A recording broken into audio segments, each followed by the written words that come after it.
आज दिन भर की छोटी बड़ी खबरों पर नजर डाल लेते हैं। अमेरिका और ईरान में जो समझौता हुआ था 2 महीनों का स्विट्जरलैंड में, वो समझौता अब खत्म हो चुका है और समझौता खत्म होते ही ईरान मजबूती के साथ कई गुना ज्यादा बढ़कर उभर चुका है। और वो अब ईरान अमेरिका को धमकी दे रहा है। जो पहले तब तक जब तक अमेरिका ईरान को धमकी देता था, अब ईरान अमेरिका को धमकी दे रहा है। क्योंकि हॉर्मुज में वो वादा किया था कि 2 महीने तक मैं इसकी देख रेख करूंगा और जब तक बात नहीं बनती है या कुछ नहीं होता है तो मैं यहाँ से तब तक नहीं जाऊंगा। और ईरान उसी चीज का फायदा उठाते हुए अब ईरान अमेरिका को धमकी दे चुका है कि आप अपने अब्राहम लिंकन और जितने भी पानी के जहाज हॉर्मुज में पड़े हैं आप सबको निकाल लीजिए, नहीं तो मैं हमला कर दूंगा और हमले के साथ आपका सारा बर्बाद हो जाएगा। इससे पहले मैं आप लोगों को 1-2 सप्ताह का मौका दे रहा हूँ। आप अपने साजो सामान को निकाल लीजिए। और इधर ओमान और ईरान ने डील कर लिया है, दोनों का हॉर्मुज में किनारा लगता है। ओमान का भी किनारा पड़ता है और ईरान का भी किनारा पड़ता है, जिसके तहत दोनों आपस में डील कर चुके हैं कि दोनों जो भी इस रास्ते से हवाएं पानी का जहाज गुजरेगा, मालवाहक जहाज गुजरेंगे, वह दोनों आपस में बांट लें। और इसी की वजह से अमेरिका बीच में आया कि हम इन लोगों को कभी भी टैक्स नहीं देंगे। और टैक्स की वजह से ही ईरान आज अमेरिका को धमकी दे चुका है कि आप अपने साजो सामान को हटा लो, नहीं तो भैया हम उड़ा देंगे। अब चाहे जो तुमको करना हो कर लेना, हम तुम्हारी ताकत से वो आजमा चुके हैं। अब क्या करना है वो अच्छी तरीके से हम जानते हैं। और ईरान ने ये 2 महीनों में तकरीबन 10 गुना से ज्यादा हथियार बनाकर तैयार कर लिया।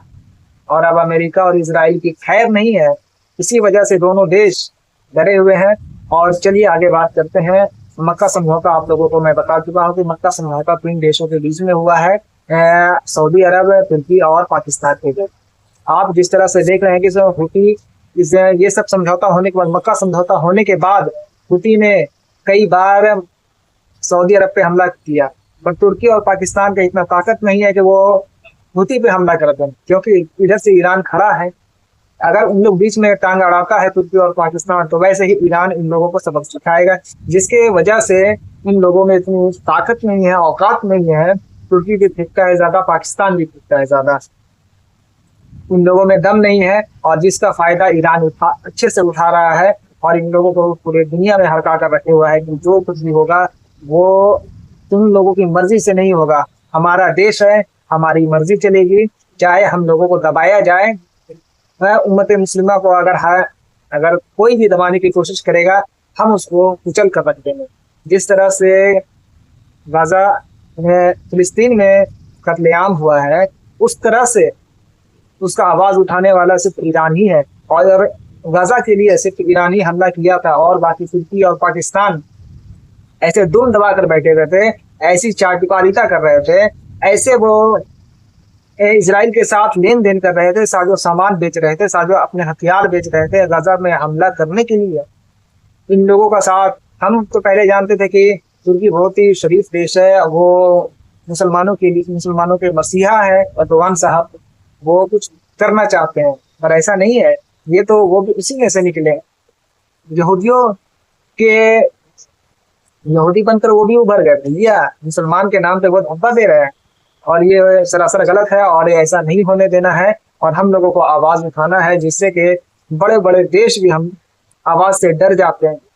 क्योंकि अगर आप सच के लिए उंगली उठाइएगा, सच के लिए जबान को खोलिएगा ना, तो सामने वाला पस्त हो जाता है और उसके जबान को खींच लिया जाएगा जो भी गलत बोलेगा। अब चाहे वो जो भी हो, चाहे वो इंसान में, चाहे अपने धर्म का हो या ना हो, चाहे वो कोई भी हो, गलत बोलने वाले के साथ हमेशा उसकी जबान खींच ली जाएगी। और जो सच बोलेगा हम उसके साथ, हमेशा किसी भी धर्म का हो, हम उसके साथ खड़े हैं इंशाअल्लाह। और इस वीडियो को यहीं तक खत्म करते हैं। आगे जो भी खबर होगी मैं आप लोगों को आने वाले कल के टाइम में आप लोगों को बताऊंगा। तब तक के लिए शुक्रिया।